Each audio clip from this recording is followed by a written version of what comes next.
Hello my dear friends, कैसे हैं आप सब। Welcome to my channel. आज मैं आपको महाभारत की एक छोटी सी कथा सुनाऊंगी। अर्जुन को मरा देखकर क्यों हंस पड़ी थी देवी गंगा। कुंती पुत्र अर्जुन को महाभारत के समय का सबसे बड़ा धनुर्धर माना गया है। ऐसा भी माना गया है कि अर्जुन के पास अगर धनुष चलाने का कौशल नहीं होता तो पांडव शायद ही महाभारत का युद्ध जीत पाते।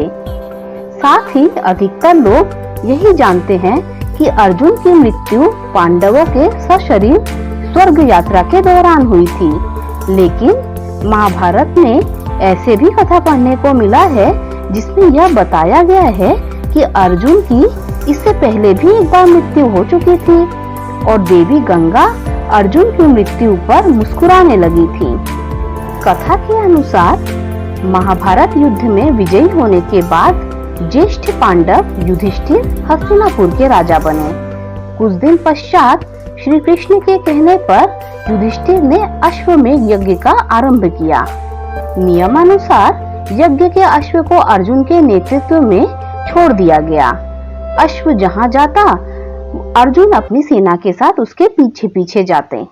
इस दौरान यज्ञ का अश्व कई राज्यों से होकर गुजरा, जिसमें कई राज्य के राजाओं ने अर्जुन से युद्ध किए बिना ही हस्तिनापुर की अधीनता स्वीकार कर ली और जिसने ऐसा नहीं किया उसे अर्जुन ने युद्ध में परास्त कर अधीन कर लिया।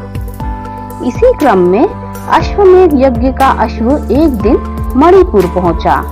उस समय मणिपुर का राजा अर्जुन और चित्रांगदा का पुत्र बब्रुवाहन था।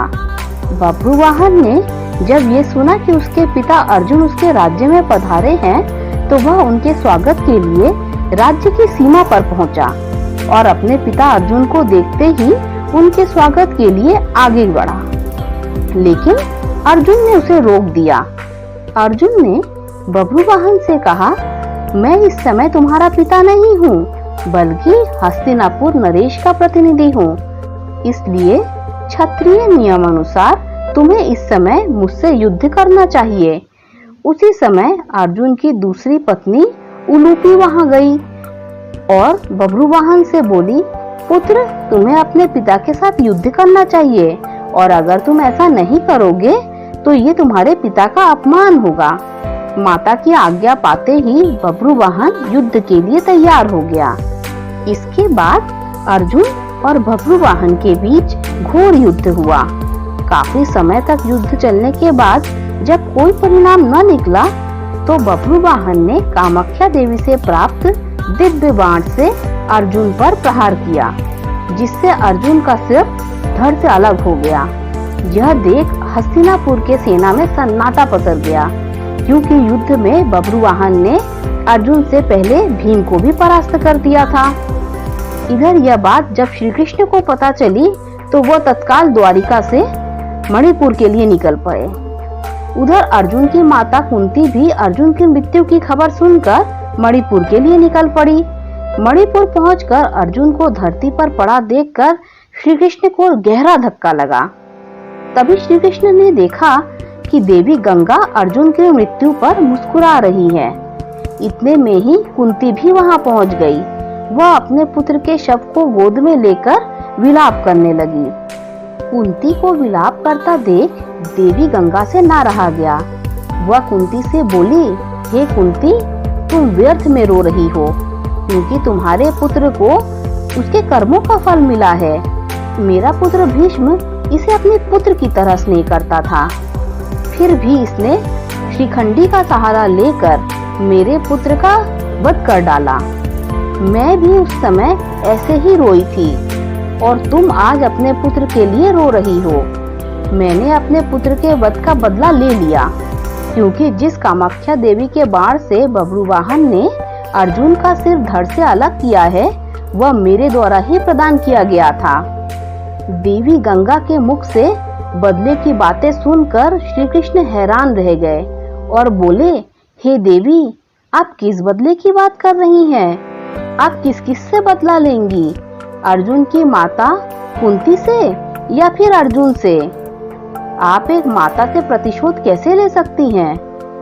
तब देवी गंगा ने श्री कृष्ण से कहा, हे वासुदेव, ये तो आप जानते ही हैं कि अर्जुन ने उस समय मेरे पुत्र का वध किया जब वो निहत्था था।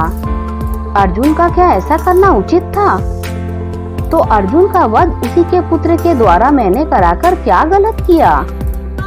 तब श्री कृष्ण देवी गंगा को समझाते हैं, अर्जुन ने जिस तरह से अपने पितामह का वध किया वह स्थिति स्वयं पितामह ने अर्जुन को बताई थी, क्योंकि पितामह जानते थे कि उनके होते हुए पांडवों की विजय असंभव थी।